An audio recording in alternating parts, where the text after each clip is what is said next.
¿Creen que un gobierno puede violar los derechos humanos si afirma que lo hace para proteger al país? ¿Realmente el fin justifica los medios? El fin no justifica los medios. ¡Viva el Estado de Derecho!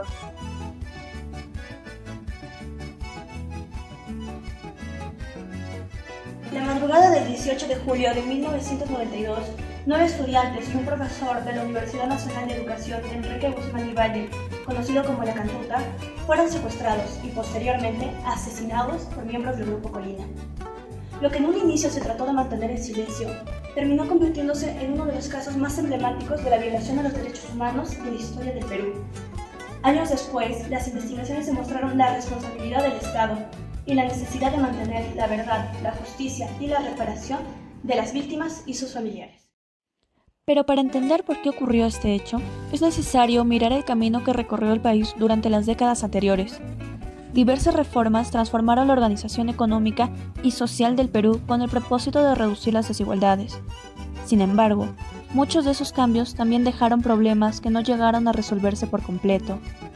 Con el paso de los años, la crisis económica, la inestabilidad política y el crecimiento de la violencia terrorista debilitaron las instituciones y generaron un clima de incertidumbre.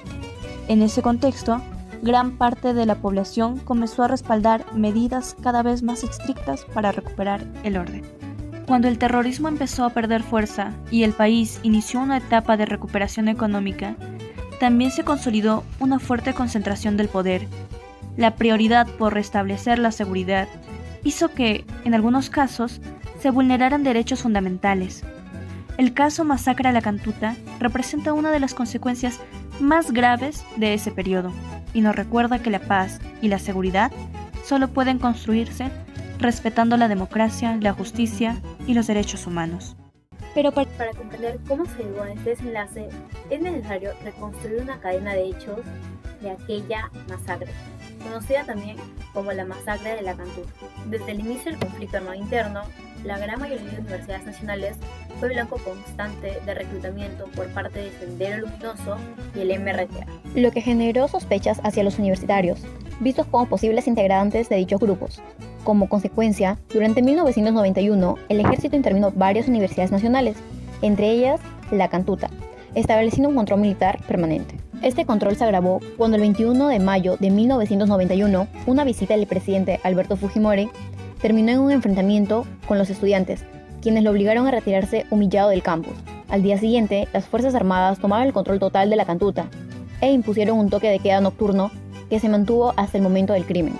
En paralelo, operaba dentro de las Fuerzas Armadas un comando clandestino, el cual era conocido como Destacamento Colina. Operaba dentro de las Fuerzas Armadas un comando clandestino, el cual era conocido como Destacamento Colina.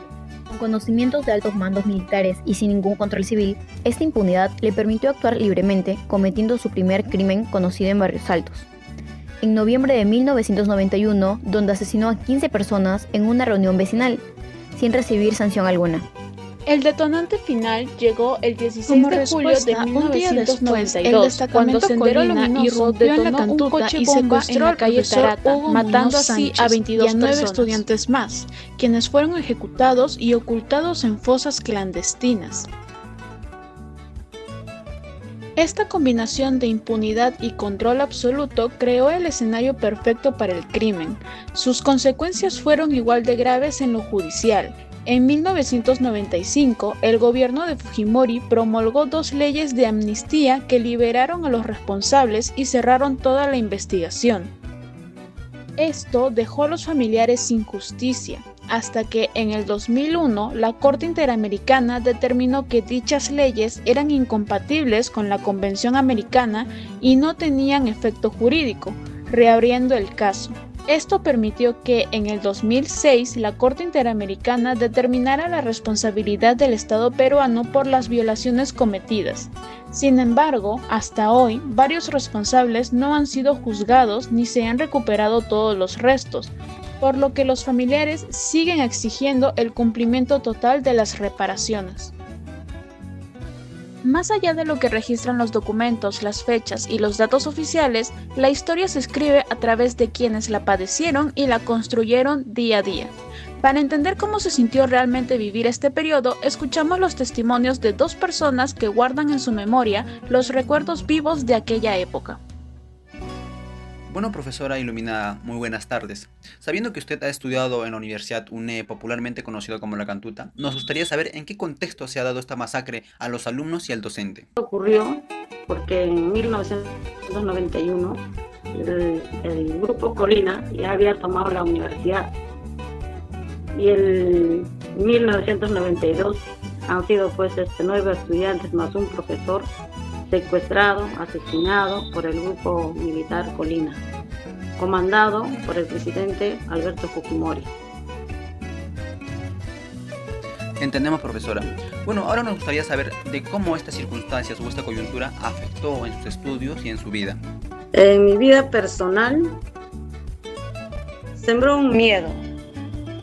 Había miedo, no había una expresión libre, porque siempre con limitaciones, porque sabíamos que el grupo militar del servicio de inteligencia estaba metido dentro de cada aula.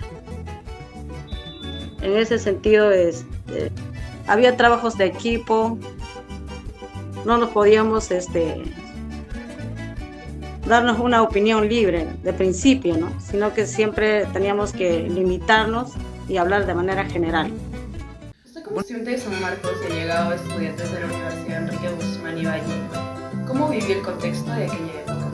En 1992, después del golpe de Estado, nos enteramos en julio la desaparición de 9 estudiantes y un profesor. Básicamente porque estábamos cerca a Chosica.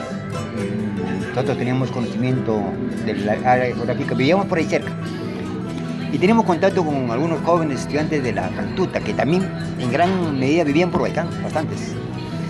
Y conocíamos su forma de pensar, su forma de ser. Es por eso. ¿Cuál fue su participación en estos hechos?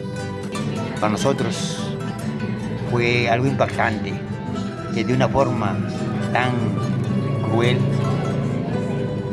de una forma tan abusiva, hayan atentado contra jóvenes estudiantes sin el más mínimo esfuerzo de defensa.